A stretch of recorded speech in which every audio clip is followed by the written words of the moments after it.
Well, Russia continues to pummel Ukraine's capital, Kyiv, with drones as well as missiles, killing at least 5 people on Tuesday. The latest escalation by Russia coming during Ukraine's stalled counteroffensive has many calling for Ukrainian President Volodymyr Zelensky to shift strategies and seek a ceasefire.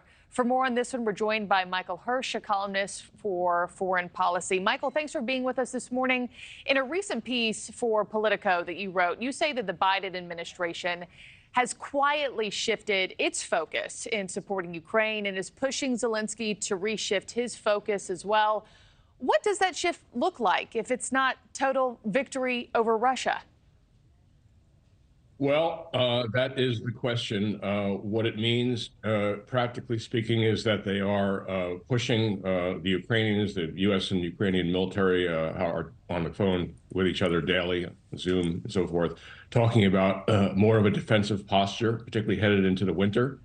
I think the combination of the failed offensive by the Ukrainians that began in June, and new doubts about how much aid will be coming from both the U.S. and Europeans to Ukraine has added up to a new focus on trying to get to the negotiation table at some point. That's probably not going to happen anytime soon, but I think that's the goal right now. Yeah. When you talk about, I mentioned a potential ceasefire off the top there. When you talk about that being on the table, is that something that Putin himself is up for and willing to talk through? You think about his ego, his original mission, being to basically just eradicate Ukraine. Is that something that he's willing to come to the negotiating table for? That is another sort of great question. The New York Times, about 10 days ago or so, published a report quoting former Russian officials as saying that Putin is willing to entertain a ceasefire. There has not been much indication of that as yet, and there's every expectation that at the very least Putin will want to wait and see who wins the U.S. presidential election in November. Yeah. But at the same time, it's clear that the Russians have suffered huge losses. I mean, more than 300,000 casualties. And they have not gotten beyond the eastern part of the country, controlling approximately 20%. So the conditions are there on both sides for an eventual ceasefire. That's not to say a peace deal. It's important to distinguish. You could have a situation like, say, North and South Korea, where when the Korean War ended in 1953, you didn't have any kind of a peace agreement. You just had a truce that has lasted for decades. It's entirely possible that this could be something similar to that.